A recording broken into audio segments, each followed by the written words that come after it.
tant qu'on n'a pas conscience de ce qu'on est, on sera toujours en état de déstabilisation perpétuelle. Et c'est pas étonnant si on voit des migrants aujourd'hui au Maroc, si c'est pas étonnant s'il y a 2000, attention, tout à l'heure on parlait d'une petite horde, c'est 2000 personnes qui ont pris d'assaut l'enclave espagnole de Mielina, au nord du Maroc, ça se situe au nord du Maroc, et le bilan actuellement des autorités marocaines fait état de 18 morts, comme je disais tout à l'heure. C'est pas étonnant, tant qu'on n'aura pas conscience que les trésors se trouvent en Afrique et qu'il faut se protéger, mais protéger par tous les moyens. C'est protégé par les arts martiaux, protégé par l'armée, protégé par des accords africains, et que c'est ensemble, comme disait Kwame Nkrumah, qu'on arrivera à combattre le mal. Ça va continuer encore comme ça, c'est-à-dire que dans 3 semaines, on se rendra compte, on se donne encore rendez-vous, et on aura le même jugement.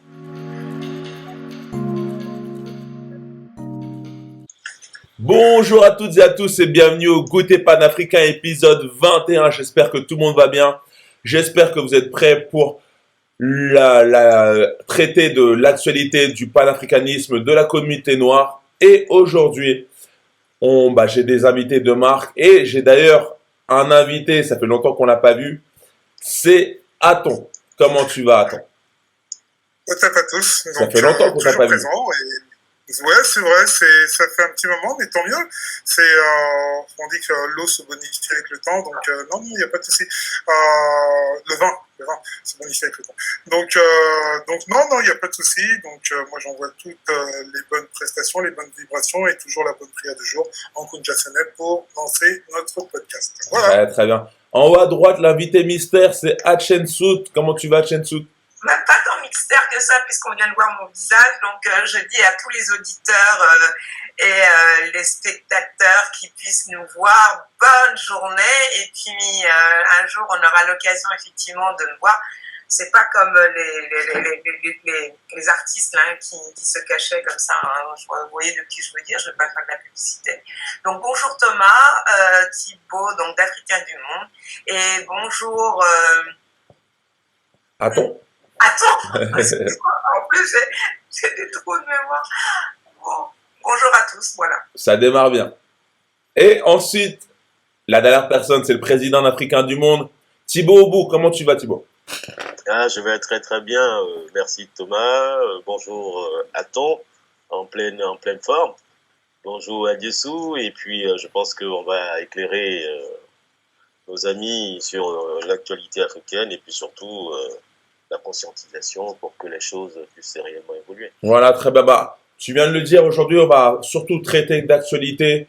Qu'est-ce qui se passe en Afrique ou même dans la diaspora? On avait envie de parler d'un sujet assez vaste et surtout comment les médias interprètent l'actualité qui se passe en Afrique. Donc, commençons tout de suite avec l'entrée en matière. L'entrée en matière, c'est les actualités qui se passent dans le monde, qui concernent la communauté noire et l'Afrique ou la diaspora. Si vous avez des faits intéressants à parler à la communauté, à nos abonnés. Je vais commencer avec Thibaut. On va commencer ensuite avec cette HN Sout et on va finir avec Aton. D'accord. Donc l'actualité brûlante hier aujourd'hui, ça se passe en Espagne et au Maroc. Okay. Ce sont les Africains que les Marocains alliés aux Espagnols sont en train de tirer comme des oiseaux, comme des lapins. Quand tu dis tirer, c'est-à-dire ils leur tirent dessus? C'est-à-dire qu'ils tirent au fusil. Ils tirent au fusil sur des jeunes manifestants qui étaient, on va dire, qui n'acceptaient pas trop leur sort.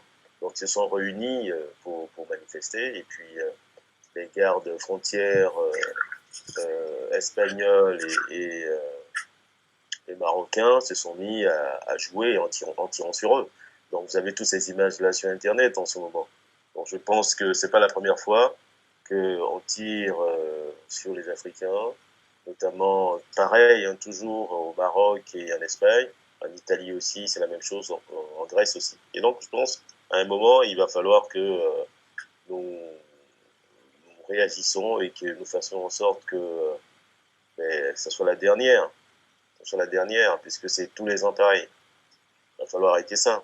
Toi, tu penses s'il faut réagir, ça serait quoi? Réagir par la... Mais réalité, ça serait par exemple fermer les représentations diplomatiques d'Espagne en Afrique et puis toutes les sociétés marocaines qui sont actuellement en Afrique de l'Ouest et dans l'Afrique, soient boycottées de façon concrète. Et puis rappeler tous les ambassadeurs au niveau marocain et au niveau espagnol. Et puis concrètement maintenant, tous les Africains qui sont un peu partout en Europe doivent aussi boycotter tout le commerce espagnol et marocain. Ok. Plus un appel au boycott.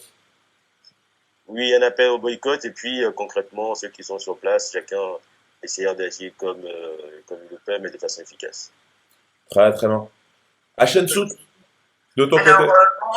Thibaut m'a coupé l'herbe sous le pied, puisque effectivement, on voit que l'actualité est assez généralisée donc sur un certain nombre de médias et qu'il y a concordance. Donc, on n'a rien à dire effectivement sur l'enclave donc espagnole, donc la ville de Melilla, donc qui est située donc entre le Maroc, c'est une enclave, le Maroc et l'Espagne. Il se passe quelque chose d'assez grave. En sachant qu'il y a une particularité assez importante, c'est que il y a une frontière qui est protégée par un rideau de fer et par des méradors, on va dire, qui permettent effectivement de vérifier s'il y a à la fois donc des passages de personnes venant du continent et voir s'il y a des passages d'autres trafics de toutes sortes. Donc on est à un point donc au niveau frontalier qui est source d'enjeux assez puissants et on arrive à ce qui est aujourd'hui un drame, puisque ce sont encore les populations du continent qui en font les frais.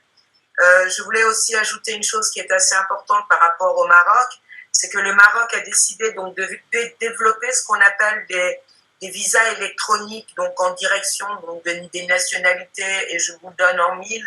Ce sont des visas électroniques en direction donc des pays les plus dotés financièrement, c'est-à-dire Royaume-Uni, Japon, Suisse, etc. Et aucun pays africain. Donc effectivement, on comprend à quel point ils ont envie de passer les frontières autrement que par les visas électroniques. Juste une petite précision. Quand vous dites qu'ils ont tiré sur ces populations, est-ce qu'il y a eu des morts? Est-ce qu'il y a eu des... Il y en a eu 18 morts. 18 morts, ok. Mais 18 morts, comme c'est des Noirs, on minimise la chose. Donc on peut éventuellement dire qu'il y en a beaucoup plus.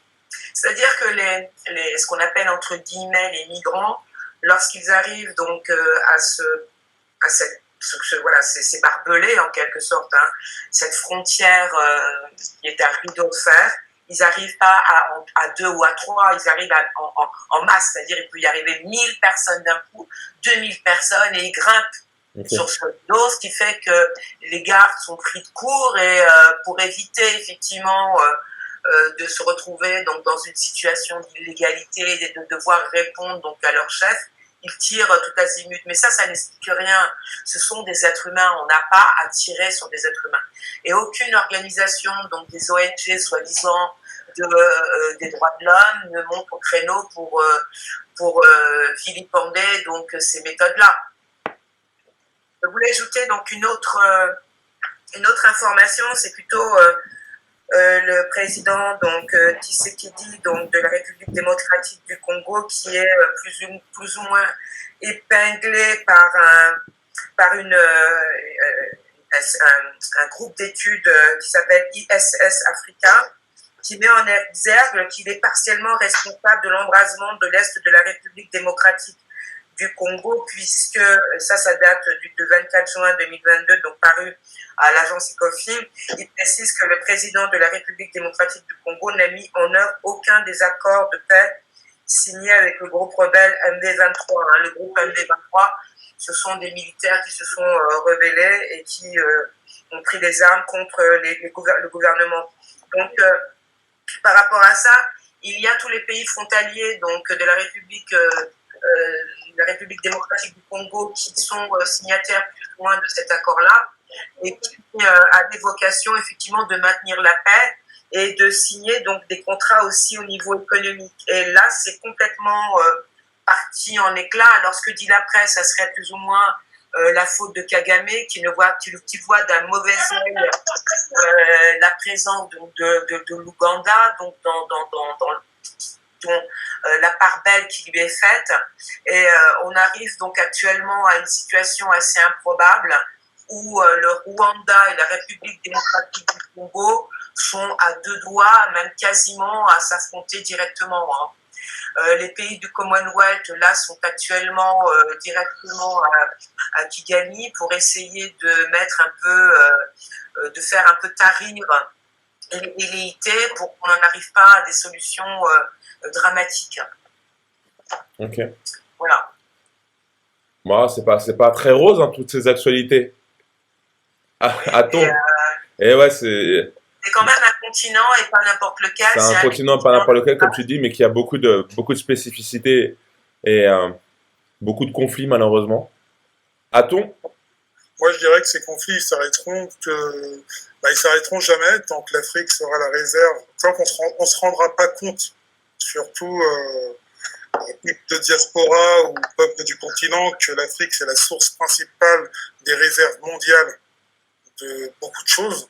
Tant qu'on ne se rendra pas compte que le cobalt se trouve en Afrique, tant qu'on ne se rendra pas compte que l'or est principalement en Afrique, tant qu'on ne se rendra pas compte que les diamants, toutes les richesses que veut le monde, il la convoitise en Afrique. Tant qu'on n'a pas conscience de ce qu'on est, on sera toujours en état de déstabilisation perpétuelle. Et c'est pas étonnant si on voit des migrants aujourd'hui au Maroc, c'est pas étonnant s'il y a 2000, attention, tout à l'heure on parlait d'une petite horde, c'est 2000 personnes qui ont pris d'assaut l'enclave espagnole de Mielina, au nord du Maroc, ça se situe au nord du Maroc, et le bilan actuellement des autorités marocaines fait état de 18 morts, comme je disais tout à l'heure. C'est pas étonnant, tant qu'on n'aura pas conscience que les trésors se trouvent en Afrique et qu'il faut se protéger, mais protéger par tous les moyens. C'est protégé par les arts martiaux, protégé par l'armée, protégé par des accords africains, et que c'est ensemble, comme disait Kwame Nkrumah, qu'on arrivera à combattre le mal. Ça va continuer encore comme ça, c'est-à-dire que dans 3 semaines, on se rendra compte, on se donne encore rendez-vous, et on aura le même jugement. Donc, c'est vraiment comme ça.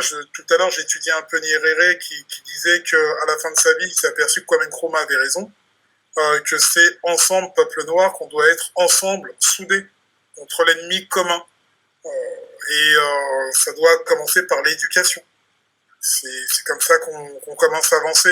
Tant qu'on ne se rendra pas compte qu'on est attaqué de toutes parts, dans 3 semaines, on se donne encore rendez-vous, ça va continuer comme ça.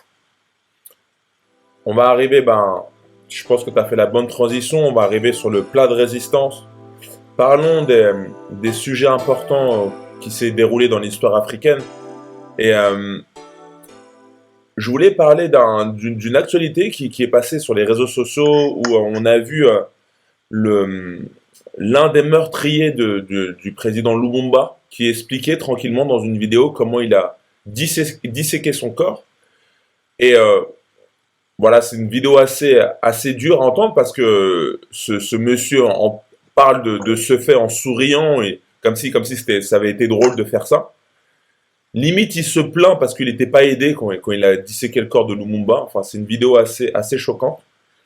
Et on a eu l'idée de faire ce podcast un peu, de parler de toutes ces actualités qui ont marqué l'histoire de l'Afrique, mais qui est pris un peu à la légère dans les médias, on n'en parle pas beaucoup. Exemple, le fait que vous venez de parler là, des migrants, on n'en parle pas plus que ça. Et je voulais qu'on fasse un tour de table de toute l'histoire africaine et de tous les faits marquants qui sont passés et qui ont été un petit peu pris à la légère dans les médias. On va faire un tour de table sur ça. Je voulais donner la parole en premier à Thibaut, qui voulait parler de Lumumba, et ensuite à Shensoud, qui va parler aussi d'un autre sujet, enfin plein de faits marquants qui sont passés dans l'histoire africaine. D'accord. En ce qui concerne Lumumba, et puis cette semaine, c'est qu'effectivement, la Belgique et puis son royaume se sont foutus, comme d'habitude, des Africains dans leur ensemble et puis des Congolais en particulier. Parce que ils peuvent pas nous montrer à la télévision avec des simulacres de cérémonies, de retour, eux-mêmes le disent, retour de corps d'une personnalité qu'ils ont assassinée, qu'ils ont fait fondre le corps dans l'acide, ou les assassins de façon ouverte parlent à la télévision de ce qu'ils ont fait avec des airs hilars, en montrant même la dent qui aujourd'hui est censée y retourner, sans que l'État belge, le royaume de Belgique, n'ait pu arrêter ces personnes et même faire semblant de faire un faux procès à la C'est ça. Un faux procès pour dire, mais écoutez, maintenant, l'être humain, on ne peut pas l'exhiber comme ça et en parler sans avoir en face une justice C'est ça. qui soit faite.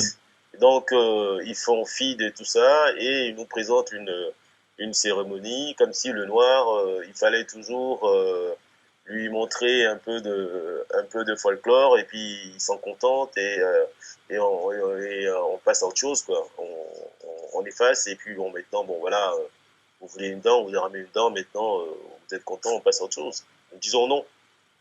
Nous disons non parce que je pense qu'il faut effectivement attaquer l'État de Belgique sur ces faits de Lumumba pour que l'État de Belgique puisse non seulement réparer ce qui s'est passé, mais que l'État de Belgique puisse aussi être poursuivi par rapport à tous les crimes qu'ils ont commis depuis qu'ils ont mis les pieds au Congo en faisant du Congo une entreprise privée. Une entreprise privée de leur Léopold II qui est, enfin, on dit qu'il est roi, mais en fait, bon, disons que c'est de l'usurpation parce qu'il n'a aucun, on va dire qu'il n'a aucune ascendance royale. Et donc, je pense qu'encore une fois, il va falloir que nous agissons, c'est-à-dire que nous, en tant qu'acteurs de la société civile et de la société politique, nous devrons poser des actes pour que ces États et les individus qui pratiquent ce genre de faits puissent être poursuivis de leur vivant et leur ascendance aussi puisse assumer ces faits. Et tant que les choses ne seront pas réglées, je pense que nous ne devrons pas avoir des relations commerciales. Parce qu'en fait, il n'y a que le commerce qui parle, en réalité. C'est le commerce qui parle. Parce que la Belgique n'a pas grand-chose. Si nous disons qu'on ne peut pas commercer avec la Belgique tant que les Belges n'ont pas payé ce qui s'est passé au Congo, ils seront obligés de s'y soumettre. Parce qu'ils n'ont aucune ressource, les Belges. Ils n'ont aucune ressource. Ils n'ont pas de superficie. Donc, c'est nous qui avons les ressources et c'est nous qui sommes nargués. Je pense que c'est le monde à l'envers. C'est le monde à l'envers. Donc, il faut mettre le monde à l'endroit et faire en sorte que chaque Africain, là où il se trouve, quand il voit ce genre d'image, il doit agir. Aujourd'hui, on a un monde qui est très facile.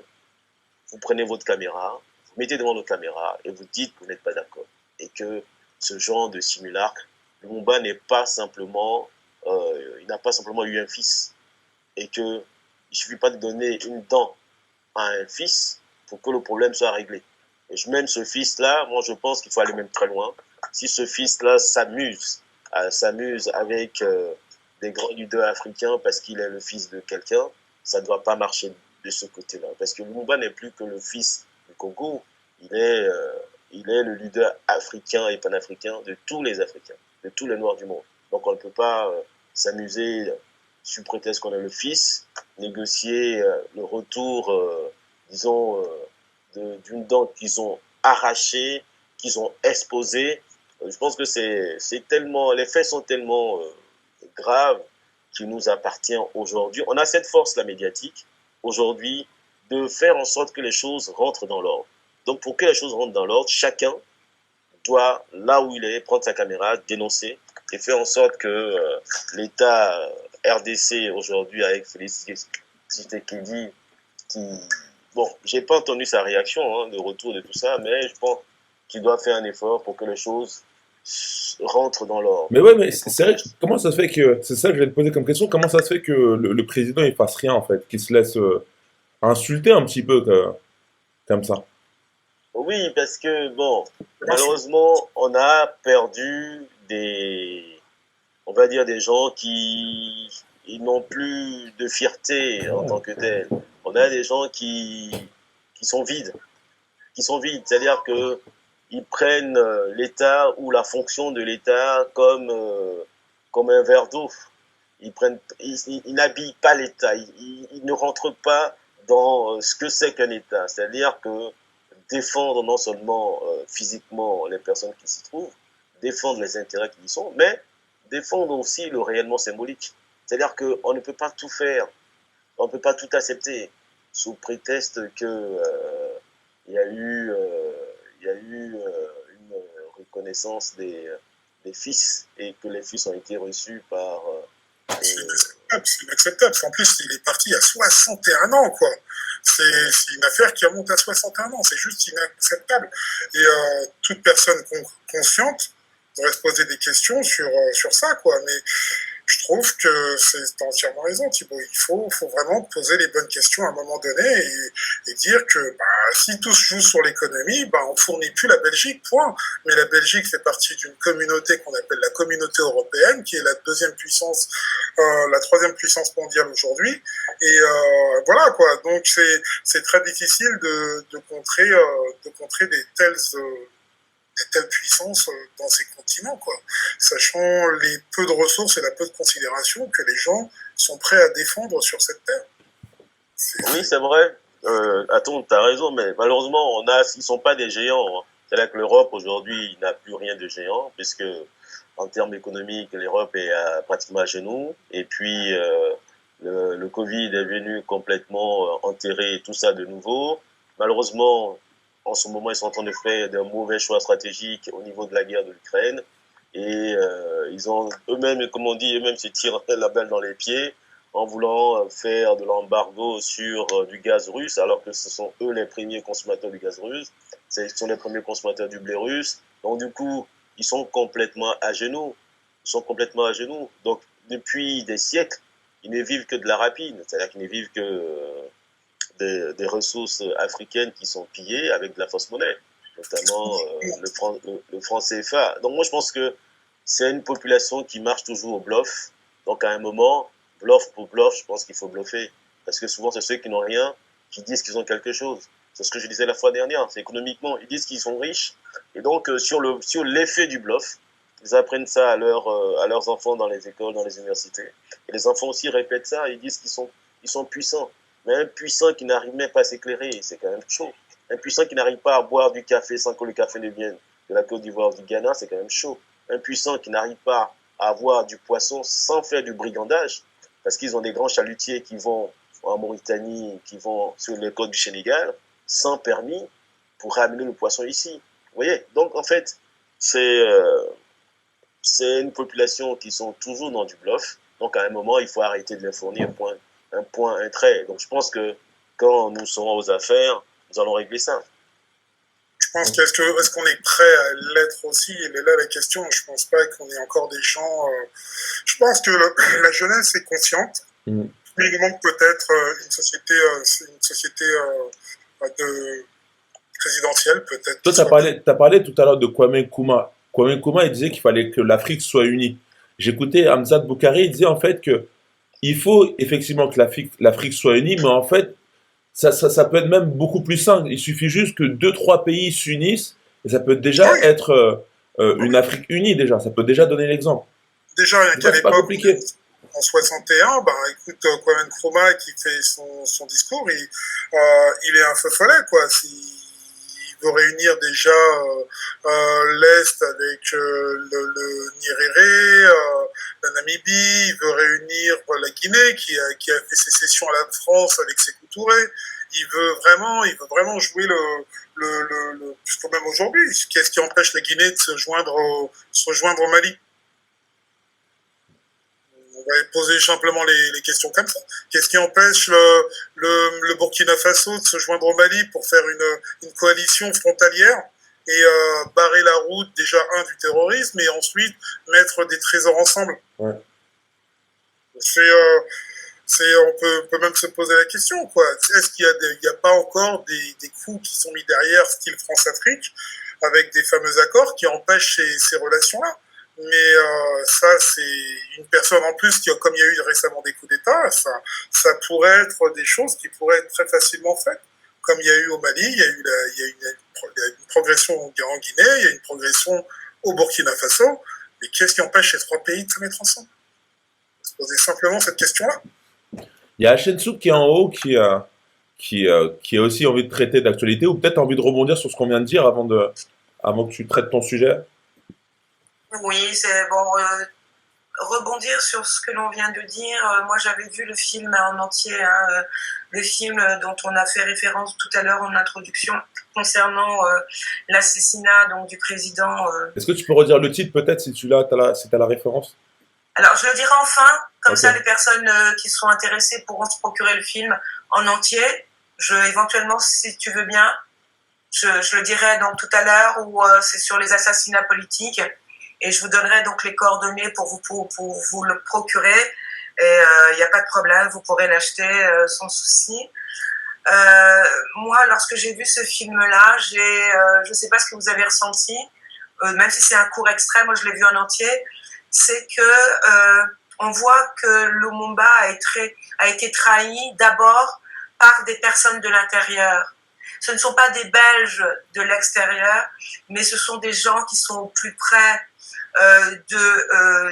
du pouvoir, qui vont permettre aux assassins de pouvoir perpétrer cet assassinat en toute impunité. N'oublions pas que Lumumba a été pris à un piège, on lui a fait croire, alors si je me souviens bien, qu'il y a une information qu'on lui communique, et pour cela, il est obligé de se déplacer hors de la ville.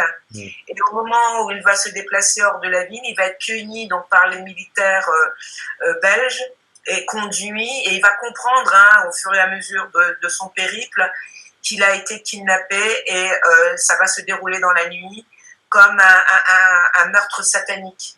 C'est-à-dire qu'il n'a pas suffi de l'exécuter, ils vont le massacrer comme quelque chose de diabolique, avec une peur que son âme revienne.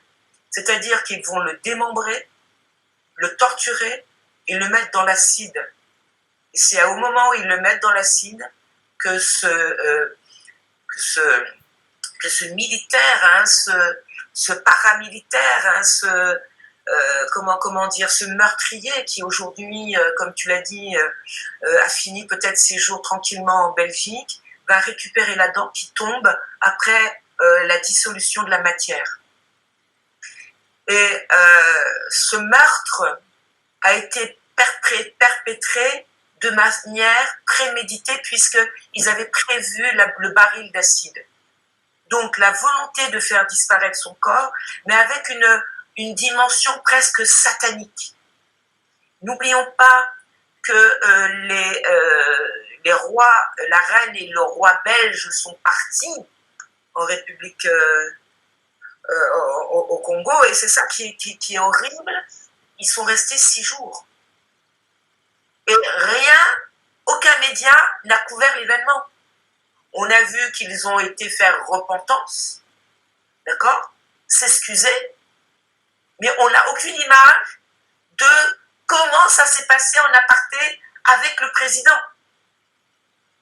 C'est quand même un comble. Moi, ce que je trouve un comble, c'est que quand même à l'époque, des Belges ont pu rentrer au Congo et tranquillement kidnapper le président et le dissoudre tranquillement. En fait, rien que ça, pour moi, je trouve que c'est dingue. Et que ce même président soit fait trahir par les siens. En fait, tu te rends compte que c'est un Ickram, en fait. C'est... Comment c'est possible? Thomas, ce que tu dis est vrai, mais en fait, il faut toujours voir qui fait le film et dans quelle est l'orientation du film. Ouais. C'est ce que je veux dire par là. C'est-à-dire que si on retient qu'il a été trahi par les siens, donc il a été facilement dégommé, bon, ça peut être vu comme ça parce que ça peut paraître la réalité. Sauf que le Congo en tant que tel était une entreprise privée d'une seule personne. Les Américains étaient là, ils exploitaient au maximum, ils interdisaient pratiquement tous les autres pays d'y arriver. De deux, l'ONU était encore au Congo à l'époque, donc l'ONU servait de surveillance pour que les crimes soient parfaits. Deuxièmement, quand ils envoient ici, j'ai dit ici en Belgique, des étudiants en stage. Les étudiants qui sont en stage sans sécurité particulière ne peuvent pas en eux-mêmes être des gens sur qui il faut compter pour pouvoir faire une relève d'un pays en tant que tel. Maintenant, après, comment on présente les choses?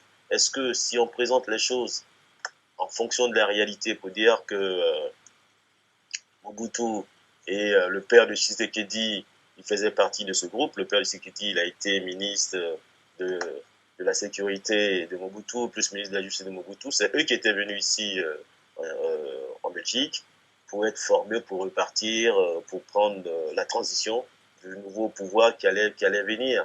Donc je pense que tout a été, comme l'a dit Ayezou, prémédité. Ça veut dire que ça a été largement conceptualisé, mis en place. Il a fallu simplement une opportunité de quelques étudiants en stage qu'on utilise au gré du moment pour leur faire porter le gros chapeau. Mais bon, je pense qu'ils ont simplement porté le chapeau, mais ce n'est pas eux qui sont réellement à la base. Cette trahison n'est qu'un alibi, n'est qu'un prétexte. Puisque je remonte un peu l'histoire, hein, vous savez que tous les rois qui se sont battus contre l'Europe, c'est-à-dire l'Angleterre, l'Allemagne, l'Espagne, tous ces rois ont été décapités et les têtes ont été ramenées ici en Europe. Notamment, vous avez à la place de Trocadéro, vous avez ce qu'on appelle le musée de l'homme. Et au musée de l'homme, vous avez que les têtes des rois africains qui sont encore là-bas pendant que nous faisons cette émission-là aujourd'hui. Les têtes des rois sont encore disposées là-bas, conservées et tout, et ce sont des, on va dire, des objets d'étude. Des objets d'étude au jour d'aujourd'hui, en 2022. Donc, en fait, ça a toujours été une signature pour dire que maintenant, nous possédons vos rois, vos chefs, ils sont chez nous. Et donc, on fait ce qu'on veut. Le jour où vous voulez qu'on vous les ramène, bon, écoutez, on fait une petite cérémonie, on en choisit un ou deux, et puis on les ramène. Bon, je pense qu'à un moment, il faut que nous inversons les rapports de force et que nous inversons aussi les conceptions. C'est-à-dire que nous devons remettre en cause ce qui nous est présenté et y accoler notre version pour que la conscience naisse et pour ne pas que ce genre de jeu puisse advenir à chaque fois. Voilà, il faut fermer les portes. La question qui est très importante, et tu viens de le préciser, c'est comment l'Occident prédispose certaines personnes du continent à incarner leurs intérêts en les formant ici, en les sortant et en les formant ici, et en plus de les renvoyer là. C'est-à-dire c'est un peu des bombes à retardement, un peu comme les terroristes, hein, ils portent sur eux les bombes. Et bien là c'est la même chose, c'est-à-dire qu'ils renvoient la bombe dans le pays en question pour qu'à un moment donné ça explose bien. Parce que quand tu me dis que c'est le fils de Tshisekedi, donc attends, moi je suis assez surprise d'entendre, mais ça ne m'étonne pas. Comme je vous l'ai dit, hein, j'ai beaucoup été à l'association Survie lorsque son président était encore de ce monde-là. Et, bon, et ensuite, il y a aujourd'hui un livre qui a été écrit par les gens de Survie, par Hamza Aboukari et par d'autres intellectuels. Donc on connaît aujourd'hui le mécanisme de la France-Afrique. On connaît le ressort de la domination. Les ressorts de la domination, c'est quand même quelque chose d'assez subtil qui touche à la fois à la personne et puis qui veut ramener à chaque fois, comme tu l'as dit, l'intérêt patrimonial donc d'un territoire en évacuant leur population, en évacuant la notion de peuple, en évacuant donc la notion d'État pour en faire quelque chose d'une poche vide qui ne serait là à disposition uniquement pour pouvoir perpétrer effectivement un patrimoine. Sauf que, comme je l'ai dit tout à l'heure, il y a quand même un meurtre qui a une dimension complètement satanique, qu'il y a donc des dignitaires de la royauté qui arrivent donc dans un territoire, et Tshisekedi donc est à l'air donc de bien être dans son élément, les reçoit, sa femme s'incline devant la reine, etc. Il les reçoit en aparté dans son palais, on ne couvre absolument rien, la population est complètement déconnectée de ce qui se passe. Alors, Lumumba avait la possibilité de raccorder le peuple à des intérêts vraiment afrocentrés. Et là, on retrouve des présidents, fils de présidents, qui, alors peut-être que je me trompe, ce sont aussi des bombes à retardement, même s'ils se parlent effectivement de costumes policiers, etc. Mais à tout moment, si éventuellement ils voient que la population devient un peuple, comme au Mali, qui va réclamer un certain nombre de droits légitimes, alors là, il va se parer avec une dimension maléfique terrible. Voilà, donc moi, il y avait ça de très important. Je voulais ajouter.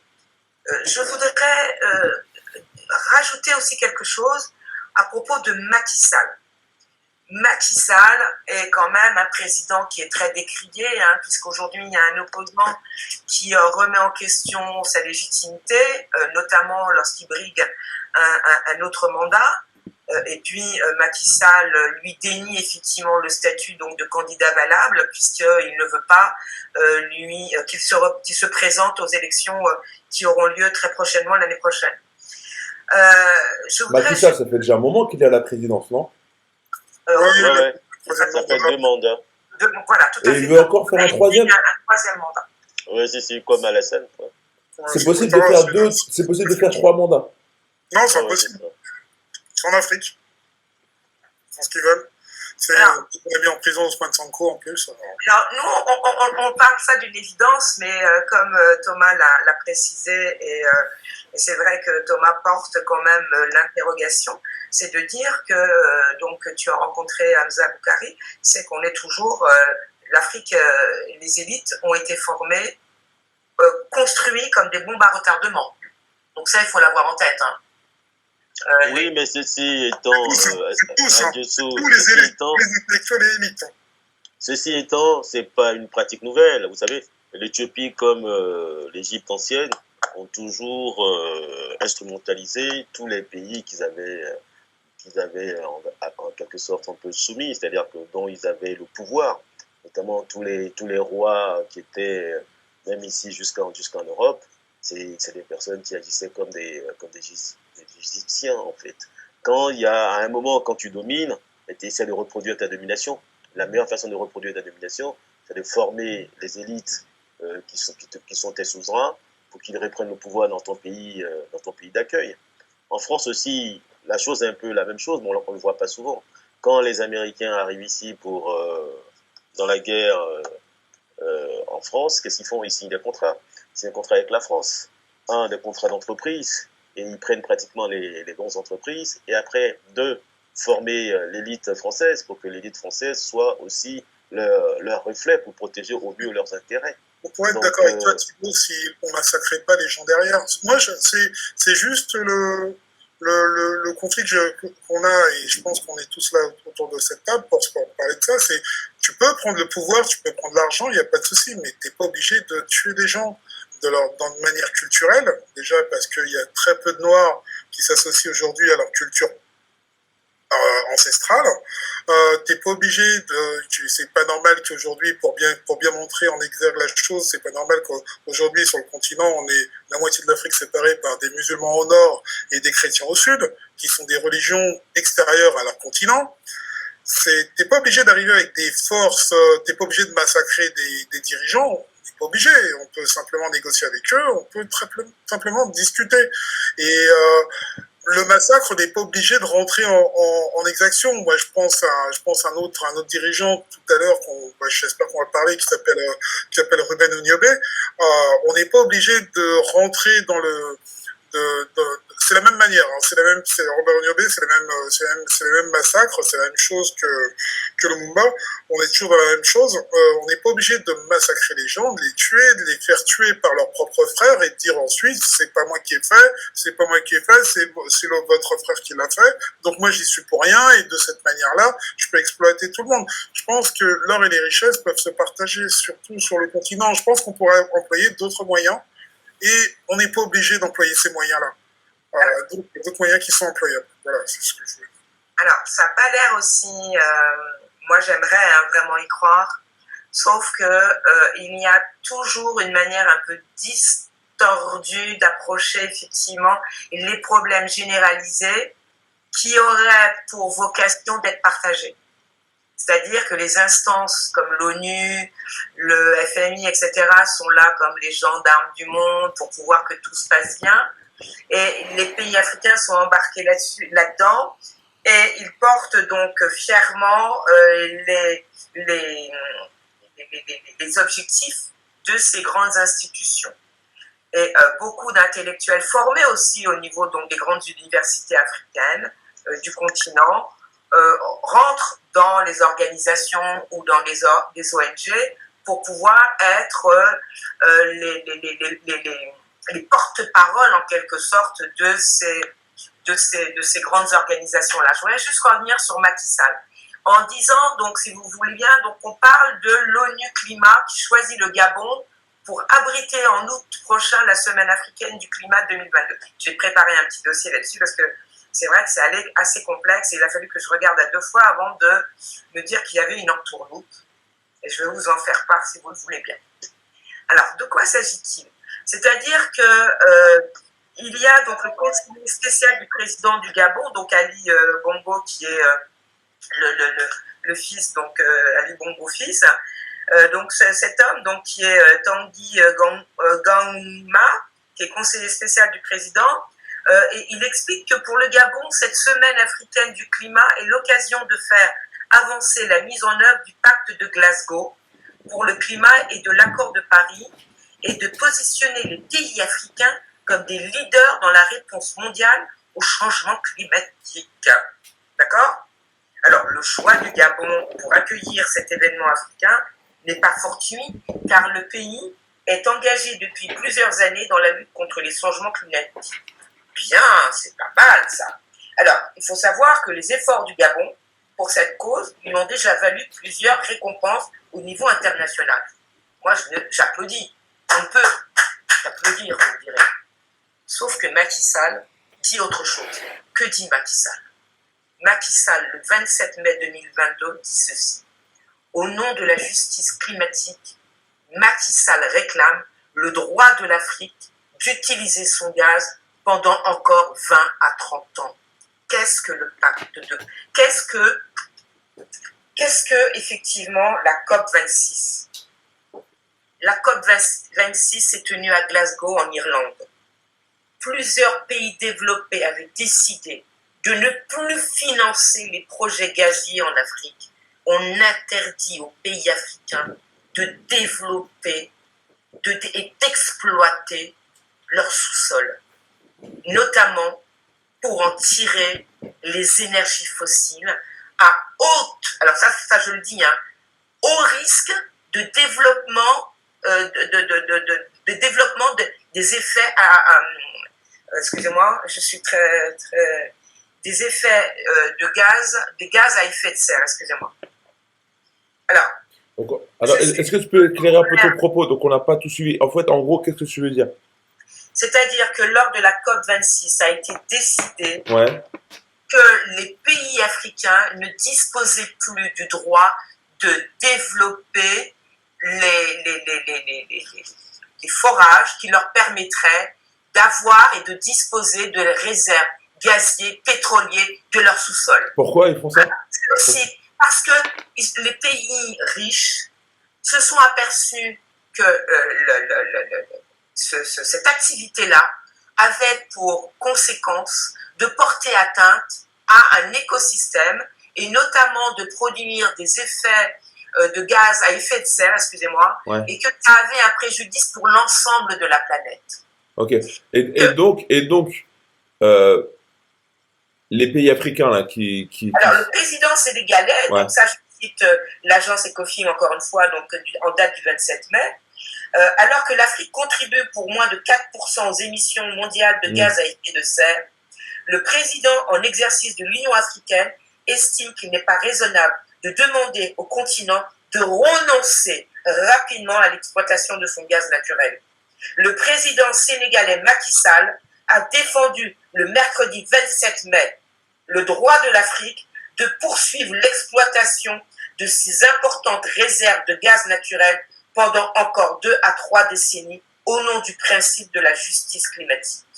L'Afrique a besoin de son gaz. L'Europe en a besoin. Les États-Unis aussi. Qu'est-ce qui se passe, me direz-vous? Alors, ton avis, qu'est-ce que tu en penses? Tu en penses qu'il a bien fait, Macky Sall? Tout à fait. Ouais.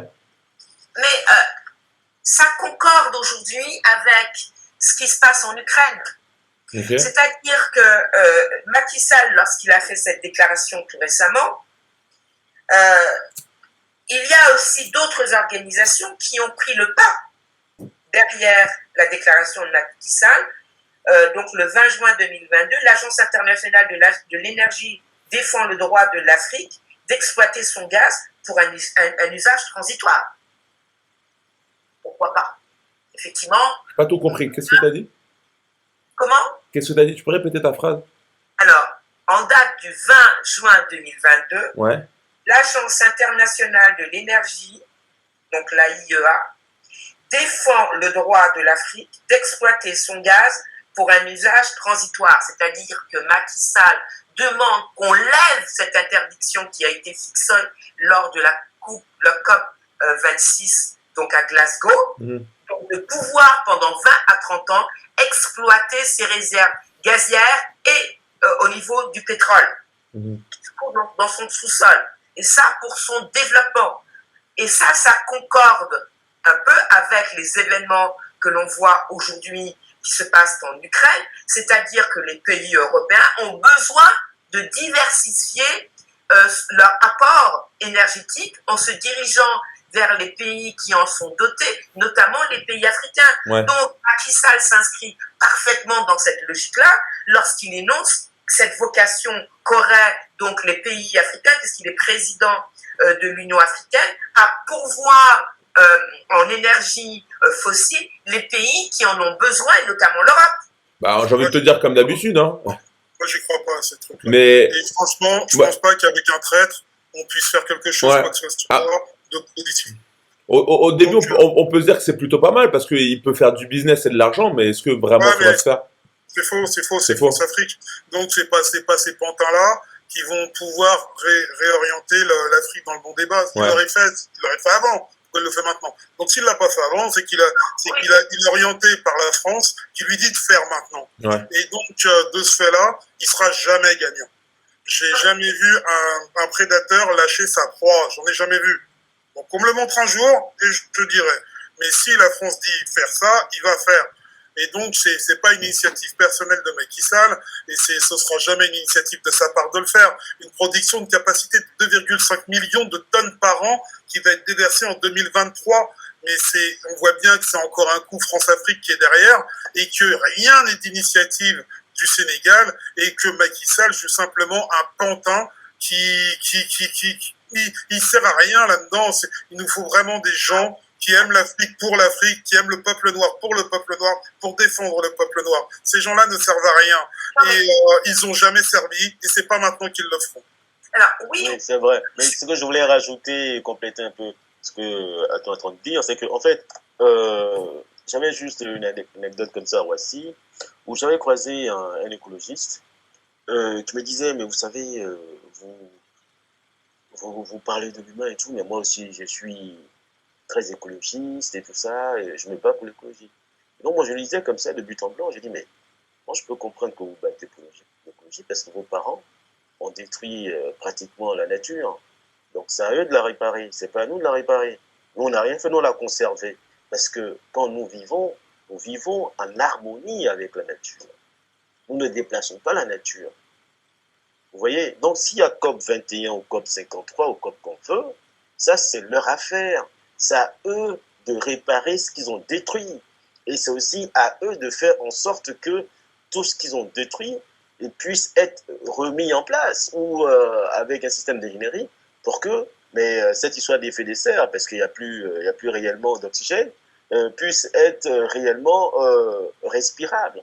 Je vais dire quoi par là? Je vais dire que les Africains souvent sont entraînés dans les sujets qui n'est pas la leur, parce qu'à la base ils ne sont pas concernés. Pourquoi? Parce que jusqu'au jour d'aujourd'hui, depuis les traités de 1885, les sous-sols africains sont exploités par les Européens, les Américains, les Canadiens. Pendant qu'on fait cette vidéo-là, tous les pays comme le Sénégal, la Côte d'Ivoire et tout ça, tous ceux qui font les mines là-bas, c'est Rio Tinto, c'est les Sud-Africains via les Américains. Vous savez que les Africains aujourd'hui n'ont pas la main sur leurs ressources. Ce qui fait que ceux qui les exploitent ne tiennent pas compte de l'environnement. C'est-à-dire que pour eux, l'essentiel, c'est que Oui, mais on prend et on ramène ça ici en Amérique, en Europe, c'est suffisant. Quand si on pollue les rivières, les mers, si on tue les populations autour, on s'en fout. On voit bien ce qui se passe au Nigeria. Au Nigeria, on exploite le pétrole, on tue toute la population, et puis personne ne dit rien. Donc moi, je pense que s'il y a un système de COP21 et tout ça, à un moment, il faut que les Africains aient le courage de dire, bah, écoutez, ça, c'est vos problèmes. Réglez les problèmes que vous avez créés et laissez-nous résoudre les problèmes que nous voulons faire évoluer. C'est vrai, à un C'est moment. leur problème à eux, c'est leur problème. oui, Aucun Africain n'a cherché cette guerre en Ukraine, et je pense pas que j'ai levé la main pour la vouloir. Et c'est leur problème à eux, et leurs problèmes ne doivent pas devenir nos problèmes. Malheureusement, dès que ça pue chez eux, ça sent automatiquement chez nous, et c'est pas normal.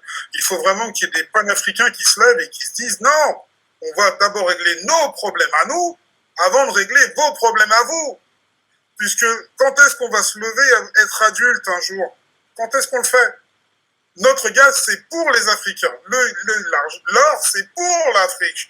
Et on doit développer d'abord l'Afrique, culturellement, socialement et spirituellement, pour ensuite être plus puissant.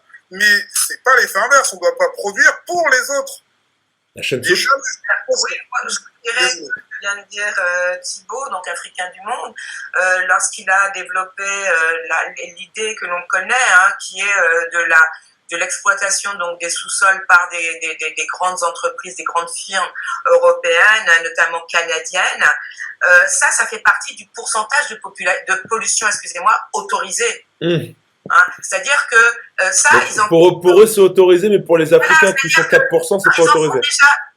Ça fait partie déjà de leur pourcentage qu'ils ont en tête. Mais ce qu'ils contestent aujourd'hui, c'est que ce pourcentage-là puisse être augmenté parce que justement les pays africains auraient des velléités de développement à l'identique de l'Europe ou de l'Occident globalement. Et là, ça pose un problème parce que l'Europe et les États-Unis, peu importe, le Canada, etc., se développent en exploitant, et ça on est bien d'accord, les sous-sols des pays africains sans tenir compte des normes environnementales existantes aujourd'hui. Donc, s'ils parlent, et c'est là que je dis qu'il y a une entourloupe, parce qu'au niveau de la taxinomie, donc la création des normes, ils en ont créé des normes. Et l'une des normes fondamentales, c'est celle du développement durable. Pour nous, et je parle du continent, c'est l'écologie. Pour eux, c'est le développement durable. Quelle est la différence? Le développement durable, suite à la finalité de l'accord de Paris au sorti de la conférence sur le climat en 2015, c'est vrai qu'ils ont de très belles intentions. D'accord? Et l'une des intentions, c'est de transmettre aux générations futures un patrimoine écologique en bon état. Ça veut dire fondé sur le même système économique que l'on vit et que l'on voit aujourd'hui. D'accord? C'est-à-dire qu'il pose des articles qui est de contenir l'élévation de la température moyenne de la planète, etc., contrôler les émissions de gaz à effet de serre, je viens de vous en parler tout à l'heure, notamment en empêchant les pays africains d'exploiter leur sous-sol, d'apporter un appui financier justement à la technologie et au renforcement des capacités en direction des pays en développement pour que justement ils puissent développer des énergies alternatives. Et c'est là qu'on rentre dans l'écologie. D'accord? Parce que c'est pas la même chose. Le développement, c'est on reste sur le même système en essayant de le financer comme il peut. Et l'écologie, c'est de préserver les écosystèmes, c'est-à-dire l'homme dans son milieu, tel qu'il est, et pour qu'il puisse se développer et évoluer dans ce milieu-là. C'est-à-dire l'Afrique doit préserver les écosystèmes qui est le sien, avec toute sa richesse, avec les forêts, les fleuves, etc., en évitant de la modifier.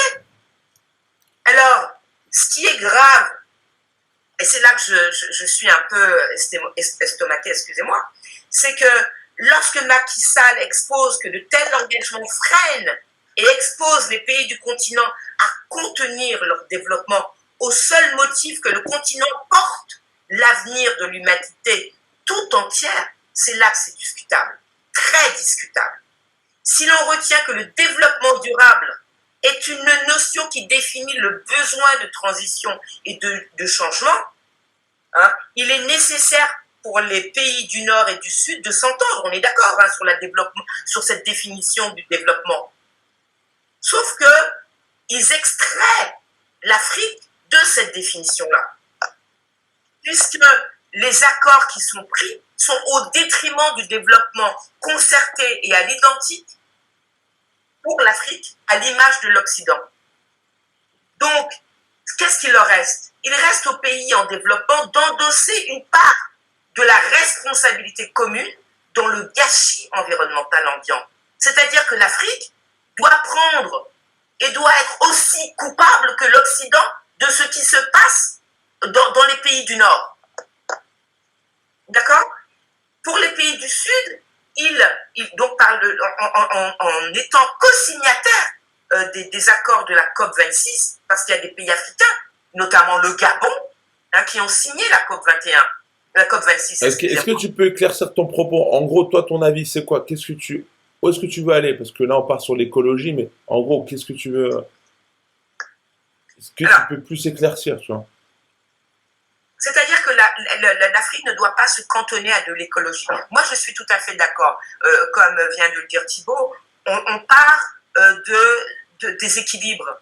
C'est-à-dire que, pour moi, hein, c'est ma manière de voir, l'animiste est une très belle écologie humaine.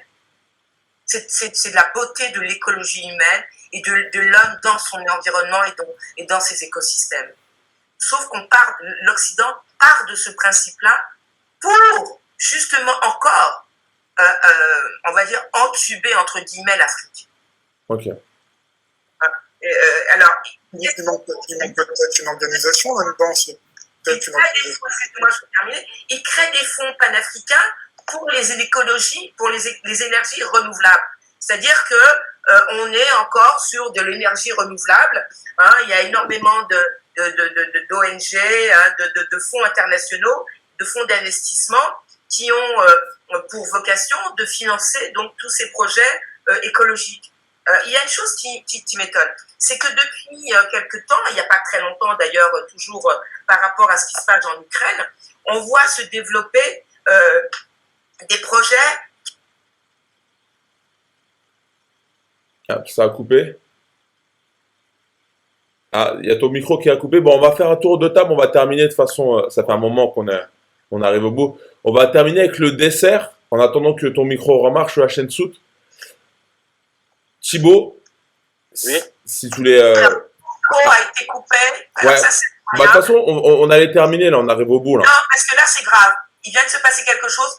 Mon micro vient de se désactiver de manière sans que je lui touche. Ok, bah ça arrive, hein. Non, je trouve que là, c'est grave. Parce que ce que j'étais en train de dire, c'est que le développement durable, c'est pour les pays occidentaux. Et comme je le disais, l'écologie, c'est réservé aux pays donc en développement et qu'il y a énormément de fonds d'investissement européens qui ont vocation à développer des dispositifs justement dans cette direction hein, d'énergie renouvelable et que depuis quelque temps, justement par rapport à la guerre en Ukraine, les pays européens remettent à l'honneur le développement donc des mines de charbon. Donc il y a quelque chose qui ne va pas, puisqu'on sait que les mines de charbon portent un coût assez grave, donc et produit au niveau donc des gaz à effet de serre. Donc il y a quelque chose qui ne va pas. Ok, donc en gros, pour résumer, ils infligent des sanctions aux pays africains alors que les Africains ne font pas grand-chose, mais eux continuent à faire leur manigance derrière le dos de tout le monde, en gros. Exactement, et ça, c'est pas au nom du développement durable. Okay. Ils peuvent remettre à l'honneur donc des énergies extrêmement polluantes en interdisant aux Africains de faire la même chose. De se développer. Okay. Ça au nom de l'écologie et non pas au nom du développement durable. Okay. Qui sont deux notions différentes. Et là, et ça je le dis, hein, la taxinomie et les enjeux derrière, les normes sont essentiels parce qu'il y a des concepts derrière qui sont vraiment fondamentaux. Passons maintenant au dessert. les livres et le mot de la fin. Thibaut, je te passe la parole ensuite à ton et on finira avec la chaîne soute. Oui, je pense que on va finir sur l'actualité pour dire que bon, les Africains doivent être aujourd'hui aptes à réagir à chaque fois que on veut leur faire des entourloupes de retour du corps de Patrick Lumumba, tout ça. Il va falloir mettre un terme, agir, se regrouper et inverser le mensonge. Parce qu'on est souvent en face des sociétés qui se sont construites sur le mensonge et ça s'arrête pas. On a comme l'impression que plus les années passent, plus ils deviennent des grands experts du mensonge. C'est dommage, depuis l'Antiquité jusqu'à aujourd'hui, la méthode n'a pas tellement bougé. Donc c'est à nous de faire bouger cette méthode et être très vigilant. Très vigilant. Donc le livre que j'ai à montrer, c'est celui de Nusore Kalala Omotunde sur la monnaie. Tu en avais parlé la dernière fois, ouais, t'aimes beaucoup ce Ouais, livre. c'est ça. C'est ça. Ok. C'est ça sur l'origine de la monnaie, comment les choses se passent. Donc, étant donné que nous sommes à l'origine de la monnaie, nous sommes aussi en capacité de, de contrôler tout ça, de maîtriser tout ça et de faire en sorte que bon, on arrête de nous tourner en bourrique. C'est un peu ça, quoi. Faut maintenant, on est à une époque où on peut plus tourner en bourrique un Africain, c'est impossible. Bien Je sûr. pense pas, c'est fini ça maintenant. Donc là, voilà encore ce livre-là. L'universalité africaine face à l'ingratitude du monde européen et sémite. Ton livre. Voilà, voilà, c'est ça, c'est mon livre dans lequel je mets en place des équilibres pour dire que faut pas vous laisser avoir par des gens qui n'ont rien, qui disent qu'ils ont quelque chose, et que c'est celui qui détient les richesses, c'est celui qui détient la démographie, en fait, c'est celui qui détient, on va dire, la vie en soi, qui est riche, mais c'est pas l'inverse. C'est le pauvre qui dit au riche que lui, non, lui, il est riche et c'est le pauvre. Non, bon, il faut qu'on arrête, qu'on arrête ce genre de jeu et qu'on passe aux choses un peu plus sérieuses, c'est-à-dire que l'Africain est dépositaire de la vie, donc de la richesse. Et cette richesse, comme l'a dit Aton, il a passé son temps à le partager. Sauf qu'en face, il a quelqu'un qui n'a jamais voulu partager quoi que ce soit et qui est prêt à tuer pour garder le peu qui reste. Donc aujourd'hui, nous disons que nous allons prendre en main nos sociétés et mettre en place des nouveaux systèmes économiques qui permettent à la fois aux Africains de vivre en paix partout dans le monde et de faire en sorte que celui qui veut conserver la chose qui ne lui appartient pas ne puisse pas avoir cette possibilité de le faire. Donc voilà un peu ce que je veux dire. Très bien. A-t-on? Ouais, moi je dis que la solution elle est simple. Hein. Enfin, elle est simple, elle paraît pas si compliquée que ça, vu qu'il y a des gens qui l'ont fait dans le temps. Des vrais panafricanistes qui descendaient des conférences de 1900 et qui ont déjà fait le taf. Moi, je veux simplement parler de Africa Tonight, comme tu sais, hein, j'adore ce petit livre, il est assez rapide à lire. Et De Hamza Boukari, il faut le préciser. Ouais, d'Hamza Boukari, une histoire du panafricanisme, sommes-nous africains, qu'est-ce que l'Afrique?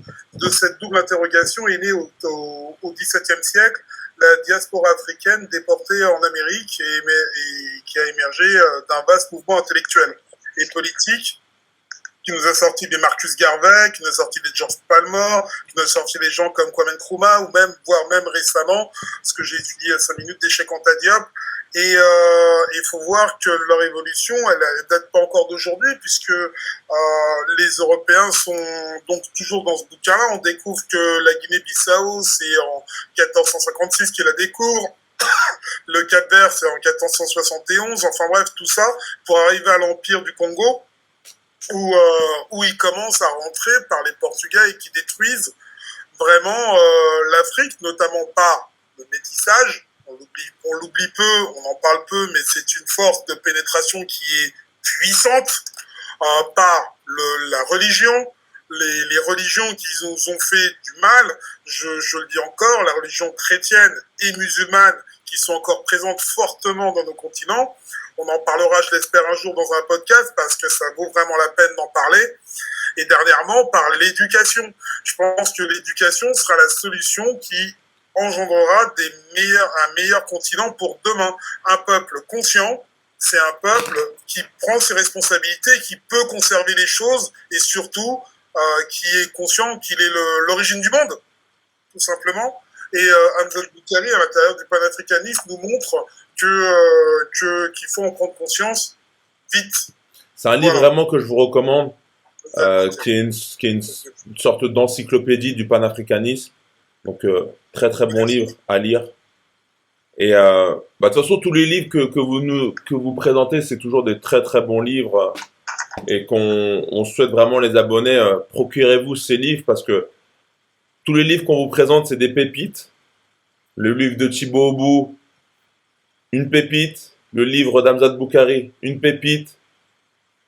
Je pense que Hachem Sout aussi va vous présenter des pépites, mais voilà, vraiment, quand on vous dit dans les podcasts qu'il faut s'éduquer, il faut passer du temps, comme a dit tout à l'heure Thibaut Obou, que maintenant les Africains, on doit plus se laisser faire. On est dans un monde où l'information aussi est la clé, est quand même une richesse, et on doit avoir les bonnes informations. C'est comme ça qu'on pourra progresser et moins se faire avoir. Hachem Sout, toi aussi, donc les livres que tu as envie de faire partager. Alors, moi, c'est pas tellement un livre, hein. Tout à l'heure, il fallait vraiment aller vite, hein, parce que c'est vrai qu'on est sur un format assez court. Voilà, il faut être conscient, il faut être vraiment dans les propos, Voilà, et on a donc des petits soucis un peu techniques, hein. Parfois, on peut appuyer sur un mauvais bouton, et puis voilà. Donc, j'espère que vous avez bien compris qu'il était important donc, de bien différencier les concepts et que derrière chaque concept, il y a une norme, il y a des enjeux pour pouvoir l'imposer, etc. Donc, on le sait pour toutes les personnes qui ont beaucoup suivi nos podcasts. Hein, on est aussi des Diopiens et on sait la difficulté qu'il y a eu chez Kantia Diop pour imposer donc ces paradigmes qui sont encore aujourd'hui très décriés, même s'il y en a qui en cachette s'en inspirent. Moi, je voudrais parler, donc, tout à l'heure, on a fait référence donc, à la restitution donc, d'une relique, et pas des moindres, celle donc, de Patrice Lumumba, qui a été assassiné lâchement donc, par des mercenaires belges, hein, quasiment sur son territoire, dans son pays, loin des siens, dans la forêt, en pleine nuit, hein, presque un meurtre satanique. Et beaucoup ont dit hein, qu'ils avaient vu ce film, quelques petits extraits.